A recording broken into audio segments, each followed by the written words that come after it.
Swayam Prabha. Digital India. Educated India.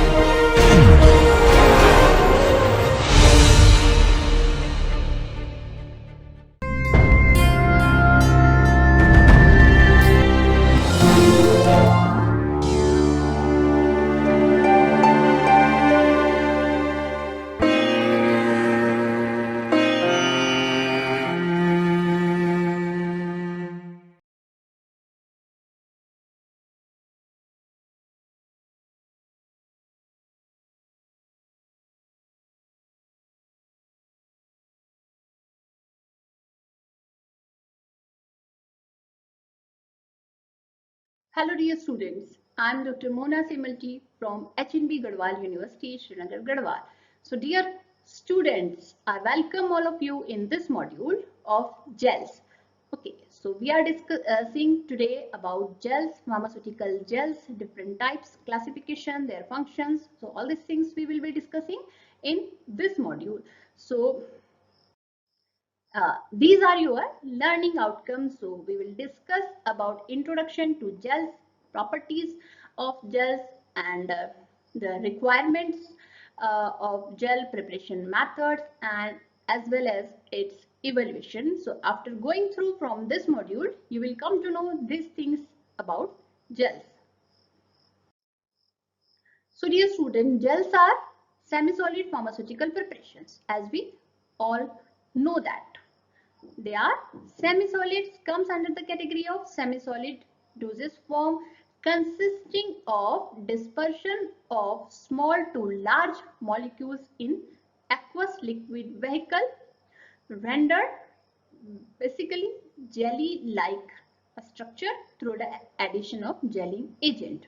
Okay, so how USP defines gel as the semi-solid system consisting of either suspension made up of small inorganic particles or large organic molecules, okay, interpenetrated by a liquid. So these represent an intermediate state of matter containing both liquid and solid component. Okay, so this is the introduction of gels. Gels, these get thickened on standing and therefore should be shaken before used to liquefy the gel. Okay, so these formulation contain solvents such as alcohol and propylene glycol. Antimicrobial preservatives are used like methyl paraben, propyl paraben. Stabilizers are also added because it is very important to stabilize this preparation. So EDTA is added, tragacan, agar, pectin, natural gums are used for preparing the gel products. Now, what are the requirements of a gel? Okay, requirements, ideally a gel or a gelling agent. It must be inert. Okay, this is very common thing that it must be inert, safe, and should not react with the other formulation, other component of formula. Okay, and gelling agent should produce a sensible solid-like structure at the time of storage, which is easily broken when it is exposed to shear forces produced by squeezing the tube either or trembling the bottle at the time of topical application. Okay, so it should have a suitable antimicrobial agent. Okay, this is a very important requirement. Suitable antimicrobial agent is required. The topical gel must not be sticky. Okay, and when we talk about ophthalmic gels must be sterile. Okay, for topically it should be sterile, but the sterility factor is very important when we are instilling it into the eye. The another requirement is the viscosity. Okay, it should have optimum viscosity. The viscosity or the gelling strength, it increases with the increase in the effective cross-linking density of the gel. So as we rise the temperature, uh, may increase the it may decrease the viscosity on rising the temperature. Okay, so depending on its molecular interaction. So they exhibit the mechanical characteristics of the solid states. So there is high degree of attraction among the dispersed phase and water medium. So the gel remains equally uniform upon standing and does not settle quickly. Now moving to the different characteristics, we will see them one by one. The first is swelling. The gel swell and absorbs the liquid with increase in volume. So this can be looked on as an initial phase of dissolution. The solvent penetrates the gel matrix so that the gel-gel interaction are replaced by gel-salt interaction. Okay. So limited swelling is usually the result of some degree of cross-linking agents. Okay, so the gel basically swells considerably when the solvent mixture it possesses a solubility parameter comparable to the gellant. Okay, so this is first characteristics of a gel, that is swelling. Next is aging. So the colloidal system, it usually exhibits slow spontaneous aggregation. So this is called aging. This process is known as aging. So in gels, aging results in the gradual formation of a denser network of gelling agent. So this is second characteristics of gel. Next is structure. The rigidity of gel arises from the presence of network formed by interlinking of particles of the gelling agent. The nature of the particle and the type of force that is responsible for the linkage determines the structure of the network and the properties of the gel. That is why the structure is important. And that is going to decide the rigidity of a gel. Rheology, this is very important, related to the viscosity, the solution of gelling agent and the dispersion of flocculated solids are pseudoplastic. Okay, exhibiting non-Newtonian flow behavior characterized by a decrease in the viscosity with the increase in the shear rate. This I have discussed in the various previous modules wherever we discuss the viscosity and rheology. Okay. So the tentative structure of inorganic particle dispersed in the water is disrupted by application of the shear stress due to breaking down of interparticulate association exhibiting a greater tendency to flow. Okay, so that is why the rheology is very important characteristics of gels.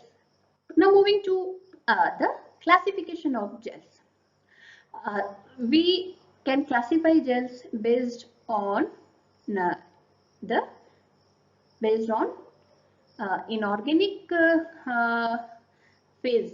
Okay, colloidal phase. Based on the colloidal phase, we can classify inorganic two-phase system, two-phase gel system consisting of floccules of small distinct particles rather than large molecules are called two-phase system.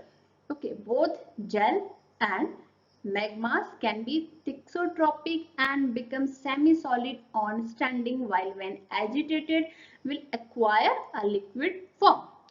Therefore, ensuring the homogeneity, they are shaken before use, and the same should be mentioned on the label also in case of organic two-phase system. Okay, second is the organic phase, single phase system. Organic phase, single phase gel. It consists of organic molecule distributed uniformly throughout a liquid in a manner that there is no boundary between the dispersed macromolecules and the liquid phase. Okay, so these are prepared from the synthetic macromolecules or from the natural gums. Okay, so these gels are mostly aqueous, but sometimes oil and the alcohol can be used as a continuous phase. Okay, now second classification based on the nature of solvent.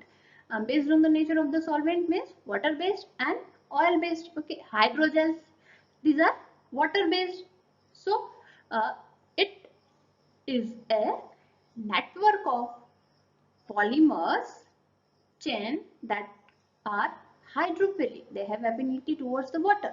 Hydrophilics, which are found as a colloidal gel in which water is the dispersed medium. Hydrogels. Okay. So they are highly absorbent, natural and synthetic polymer networks. They have similar degree of flexibility as that of natural tissues due to their water content. The bases for hydrophilic gels are usually consist of water, glycerin, propylene glycol gel with the gelling agent like tragacanth starch and other cellulose derivatives. So the bases basically which are used in the formation of hydrogels. Okay, we have discussed the bases for semi-solids in our semi-solids module. Okay, so just go through and please do remember and try to relate both the modules with semi-solids because we had discussed the bases which are used for semi-solids preparation in that module. Okay. Second is organogels with non-aqueous solvents. Okay, so it is a non-crystalline, non-greasy, non-glassy basically thermoreversible solid material composed of a liquid organic phase entrapped in a 3D cross-linked network. So the liquid can be vegetable oil or organic solvent and mineral oil. The solubility of the particle sizes of the structurant are significant characteristics for the elastic property and firmness of organogel. Okay, so this is considered as organogel when we are using the non-aqueous solvent. Next is xerogels. Okay, xerogels, it is prepared by drying the gel with unrestricted shrinkage. Okay, it has high porosity along with the huge surface area and a small pore size. Okay, heat treatment of xerogel to higher temperature produces viscous sintering and efficiently transforming the porous gel into the thick glass. Example include tragacanth ribbons, beta-cyclodextrin, gelatin sheets, and acacia tears. Now, the third classification based on the rheological properties. Okay, plastic gels. Okay, flocculated suspension of aluminum hydroxide exhibit a plastic flow, and the and a plot of rheogram gives us a yield value of the gel above the elastic gel distorts and begins to flow. Second is pseudoplastic gels. This classification is based on the rheological property. Plastic flow, pseudoplastic gels. Okay, the liquid dispersion of tragacanth, sodium alginate, sodium CMC, this exhibits a pseudoplastic flow. So the viscosity of these gels decreases by increasing the rate of shear, okay, with no yield value. So the rheogram results from a shearing action on the long chain molecules of the linear polymer. So as the shearing stress is increased, the disarranged molecules begins to align along the axis in the direction of flow with the increase in the solvent from gel matrix. Third one is thixotropic gel. Okay, so the bond between the particle in these gels are very weak and can break down on shaking. Okay, So the resultant solution will revert back to the gel due to the particles colliding and linking together again. So this occurs in a colloidal system with the non-spherical particles to build up a scaffold-like structure. Kaolin, bentonite and agar are examples of this type of thixotropic gel. Okay, now fourth one is based on the physical nature. Elastic gel, okay, gels of agar, pectin, guar gum, alginates, this exhibits a elastic behavior. Okay, the fibrous molecules being linked at the point of the junction by comparatively weak bond like hydrogen bond and the dipole attraction. If the molecule possesses free COOH group, okay, then the additional bonding takes place by salt bridge of type, that is COOX. COO between two adjacent strands network. So the example you can take is of alginate and carbopol. Rigid gel, this can be formed from macromolecules in which the framework linked by the primary valence bond. Example, silica gel, silica acids molecules are held by SiO bond, which gives a polymer-like structure possessing a network of a pores. Now moving to the preparation of gels. Okay, gels are normally prepared on industrial scale, prepared under the room temperature, at the room temperature. But few of the polymer need some special treatment before processing, because it may be due to their specific property. Let's say, for example, to stand with the environment temperature, to stand with the humidity of the manufacturing area, to compatibility with the other ingredients of the formula. So the gels can be prepared by different methods. Okay, flocculation is one method, thermal change, and by chemical reaction. So these are three methods of preparation of gels. What are these three methods? Thermal change, flocculation and chemical reaction. These are three methods of preparation of gels. Now, method of preparation by thermal change. What is uh, the meaning of this? Okay, thermal change, the solvated polymers, that is lipophilic colloids, when subjected to the thermal change, it causes gelation. Okay, many hydrogen formers are more soluble in hot than cold water.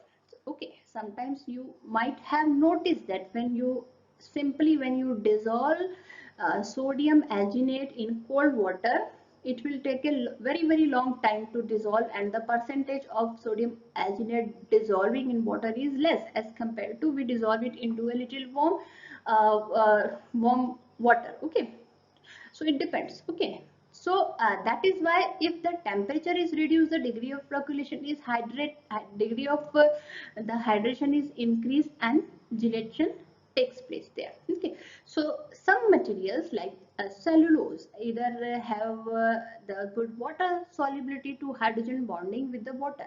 When we rise the temperature of this solution, which disrupt the hydrogen bonding, and it will reduce the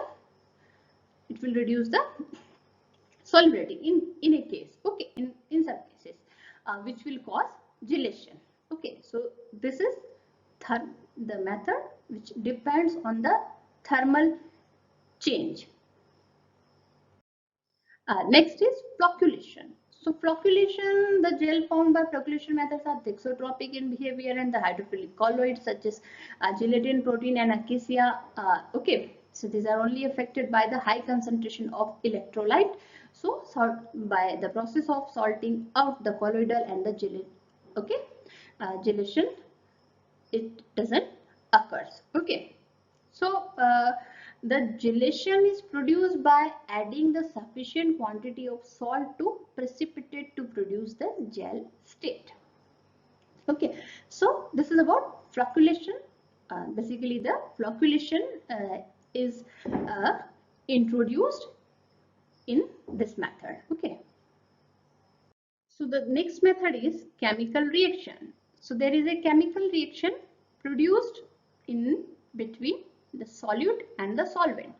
Okay, so aluminum hydroxide gel, it can be prepared by interaction in liquid solution of aluminum salt and sodium carbonate to increase the concentration of the reactant, and it will produce a gel-like structure. Okay, so few other examples that involves chemical reactions are PVA, cyanoacrylates with glycidol ether, and you can take this few examples of uh, chemical reaction in the preparation of gel. Now moving to the formulation consideration for gel. Now formulation consideration, the vehicle which is used, normally the purified water is used as a solvent, okay, to enhance the solubility of the therapeutic agent in the dosage form and or to improve the permeation across the skin. So sometimes co-solvents are added like alcohol, glycerin, okay, PEG 400, etc. These are few examples of permeation enhancers which are added to increase the permeability through skin. Okay, in case of topical administration, okay, now buffers are added in aqueous and hydroalcoholic based gels to control the pH of the formulation, because as you all know that buffers are added to control the pH of the formulation. Okay, the solubility of the buffer salt is reduced in hydroalcoholic based vehicles. Okay, so phosphate citrate buffers, you can take examples of these types of buffers in the formulation of gels. Preservatives, okay, certain preservatives cooperate with the hydrophilic polymers used to prepare gels. Okay, so therefore reducing the concentration of the free preservatives in the preparation. Okay, therefore to compensate for this, the initial concentration of these preservatives should be improved. Example, parabens and phenolics. You can take examples of preservatives in gels. Antioxidants, okay, antioxidants are added in the formulation to improve the chemical stability of the therapeutic agents, which prevents them from undergoing the oxidation. Okay, we have discussed antioxidant in detail in the previous modules. It's a choice uh, the choice basically is based on the nature of the vehicle used in the preparation of the gel. Okay, so antioxidants, buffers and vehicle, three important formulation considerations for gels are antioxidant, preservative and vehicle, and flavors and sweetening agents. Flavors and sweetening agents are incorporated in the gel to design the administration for oral cavity. Okay, treatment of infection, sometimes the inflammation, the ulcer in mouth, also gels are prescribed to be applied in the oral cavity. So therefore sweetening and some sort of flavors are added in the formulation. So sweeteners, sucrose, liquid glucose, glycerol, sorbitol, saccharin, sodium. So these are used flavors: butterscotch, apricot, peach, vanilla, wintergreen, mint, cherry, mint, anise, citrus flavors, raspberry. So these flavors are used for those gels which are applied inside the oral cavity for the treatment of ulcers. Now manufacturing of gels. The water soluble excipients are first dissolved in the vehicle and mixed vehicle by using a mechanical stirrer. To prevent aggregation of the hydrophilic polymer is added slowly. To prevent the aggregation of the hydrophilic polymer, it is very slowly added with stirring, and stirring is continued until the dissolution of the polymer has occurred. Okay, the mixing and the excessive stirring result into the entrapment of the air, so it is to be taken care of, and the mixing rate must not be extreme, or a mixing vessel may be used to which a vacuum may be pulled to prevent the entrapment of the air. Evaluation parameters for gel. So now we will discuss about the evaluation parameters of gel. The pH is determined by using the pH meter. So what you have to do is dissolve 1 gram of gel in 100 ml of the distilled water and store it for 2 hours. The measurement of the pH is done in triplicate and the average values are calculated. Drug content: mix 1 gram of the gel with 100 ml of the suitable solvent and filter the stock solution. Prepare the liquids of the different concentration as required by suitable dilution and measure its absorbance. The drug content was calculated by using the equation which was obtained by the linear regression analysis, the simple method which we always use to calculate the drug content. Now next is viscosity. Brookfield viscometer is used. So dear students, I have discussed measuring viscosity in various our modules in the pharmaceutics as well as in the cosmetics and cosmeceuticals. Also I have discussed this how to measure the viscosity. So here also we will use the Brookfield viscometers. The gels are rotated at 0.3, 0.6 and 1.5 RPM. Note down the corresponding dial reading at each speed. Okay, so now the viscosity is obtained by dial reading multiplied by factor given in the Brookfield viscometer catalogs. Okay, so it depends. Okay, so this way you can measure the viscosity. Spreadability is just the spreading efficiency of a gel. How to determine the spreading efficiency of the gel? It indicates the extent of the area to which the gel readily spreads on application to the skin or the affected part. So the therapeutic potency also depends on the spreading value. Okay, yes, of course, it will depend. The time taken in seconds by two slides to slip off from gel which is placed in between the slides under the direction of certain load is expressed as spreadability. So this is the formula of calculating the spreadability. Spreadability is equal to m into L by T, where m is the wet tight to upper slide, L is the length of the glass slides and time taken to spread the slide. So this way spreadability is calculated for gels. Next is extrudability study. Extrudability study, the formulations are filled in the flexible tubes after it was set in a container. So extrudability is determined in terms of the weight in grams required to extrude a 0.5 centimeter ribbon of gel in 10 seconds. Okay, homogeneity, I set the gel in a container and then it was tested for homogeneity by just visual inspection. Okay, so the next evaluation parameter, that is grittiness. Now the formulation were evaluated microscopically to check the presence of any visible particle matter which were seen under the light microscope. Okay, stability, which is very important to carry out. Freeze-thaw cycling is used, hence the product to a temperature of 4 degrees centigrade for 1 month, then 25 degrees centigrade for 1 month, and then 40 degrees centigrade for 1 month. Okay, so synersis is observed. The gel is exposed to the ambient room temperature. The liquid extruded separation is noted, and that way we can calculate the stability of gel. Skin irritation test. So we can choose any model to test skin irritation. Generally guinea pig model is used of either sex is used for weighing body weight from 400 to 500 gram. Okay, the animals are maintained at the standard feed diet and had free access to drink water. So this way so as you can see the procedure, further procedure on slide, that how the skin irritation test is done by using guinea pig. So it was graded as minor patchy erythema, a minor but confluent or modest but patchy erythema, severe erythema with or without edema. Okay, so these are evaluation parameters. On this evaluation parameters, this irritation test is graded.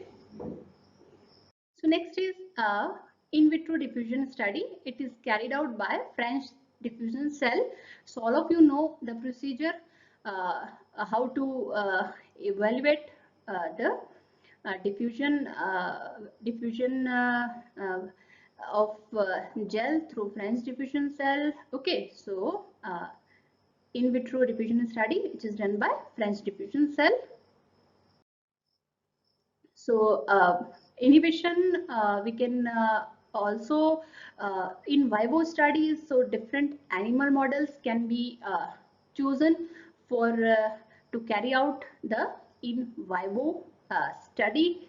So the animal model, there are certain animal model, standard animal model, and depending on the type of gel we are going to evaluate.